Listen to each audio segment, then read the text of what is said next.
Hi guys, তোমরা সকলে কেমন আছো? আশা করছি সকলে ভালো আছো, আর আমিও কিন্তু অনেক ভালো আছি তোমাদের ভালোবাসা। তো আজকে একটা ব্লগ নিয়ে চলে আসলাম, তো চলো ব্লগটাকে স্টার্ট করা যাক। তো গাইস, আমি কিন্তু শ্রাদ্ধ বাড়ি যাওয়ার জন্য রেডি হয়ে গেছি। তো আমার ড্রেসটা কেমন লাগছে অবশ্যই কিন্তু তোমরা কমেন্ট করে জানাবে। আর এদেরকে দেখছো, এরা হচ্ছে আমার মা আর বোন। তো আগের ভিডিওতে তো তোমাদেরকে বলেছি, কিন্তু আমার বোনকে আমি বললাম যে বোন তুই ক্যামেরাটা ধর। আমাদের কিন্তু রিলেটিভসদের মধ্যে একজন মারা গেছে, আমরা সকলে সেখানেই যাওয়ার জন্য বেরিয়ে পড়েছি। বাবা অবশ্য আগেই বেরিয়ে গেছিল, বাবার ক্লিপটা নেওয়া হয়নি। তাই কাছাকাছি চলে এসেছিলাম, মাত্র 5 মিনিটের রাস্তা, তো মায়ের সাথে একটু ক্লিপটা নিয়ে নিলাম। গাইজ দেখো, আমি কিন্তু ফাইনালি চলে এসেছি, আর আমি সবার সাথে কথা বলে একটু বসেছিলাম। গাইজ তোমাদেরকে দেখায় যে কে মারা গেছে, সেটা হচ্ছে আমার এক ঠাকুমা, আমার বাবার মাসি।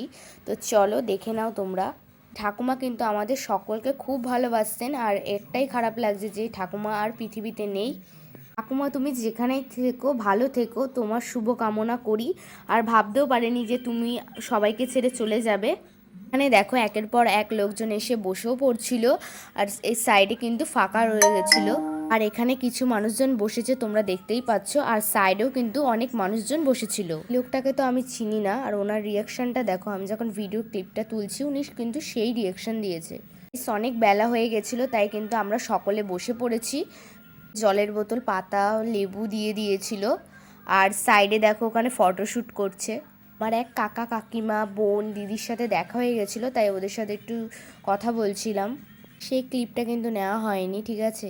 আমাদেরকে তো বললাম আমি যে বসেছি খেতে, আর হচ্ছে এদিকে পাতা দিয়েছিল, আমি তাই ধুয়ে নিচ্ছিলাম। অনেক বেলা হয়ে গেছিলো, প্রায় 3টের কাছাকাছি, তাই খুব খিদে পেয়ে গেছিলো, তাই কিন্তু আমিও কিন্তু খেতে বসে পড়েছিলাম। সেদিন সকালে লেট করে ওঠাই, ভাত খাইনি সকালে।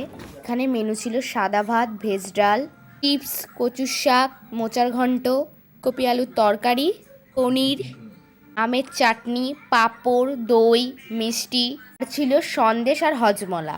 এগুলোই কিন্তু মেনুতে ছিল। তাদেরকে কিন্তু দেখিয়ে দিলাম যে কি কি মেনু ছিল। তারপর খাওয়ার শেষে আমি চলে এসেছিলাম মেনুগুলোর ভিডিও তুলতে। দেখো এখানে সব কিছু কিন্তু রয়েছে, আর যিনি রেঁধেছেন তার রান্না কিন্তু অসাধারণ ছিল, খুব টেস্টি হয়েছিল সব কিছুই কিন্তু। আর ক্লিপগুলো তোলার পর দেখো আমি সাইডে বসেছিলাম, আর এদিকে মা বাবা সকলে, অনেক দিন পর দেখা হয়েছিল সবার সাথে, তো সবার সাথে কথা বলছিল।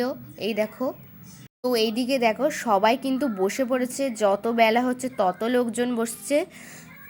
আর সেদিন কিন্তু আমাদের অনেক কাছের মানুষের সাথে কিন্তু দেখা হয়ে গেছিল। বিভিন্ন উৎসবেই কিন্তু কাছের মানুষদের সাথে দেখা হয়ে যায় সবার। এবার সবাইকে টাটা বাই বাই করে বেরিয়ে চলে এসেছিলাম বাড়ির উদ্দেশ্যে যাওয়ার জন্য। তো চলো বন্ধুরা, এবার বাড়িতে যাওয়া যাক। তো ভিডিওটা কেমন লাগলো অবশ্যই কিন্তু কমেন্টে জানাবে। টাটা, নেক্সট ব্লগ আমাদের সাথে দেখা হবে।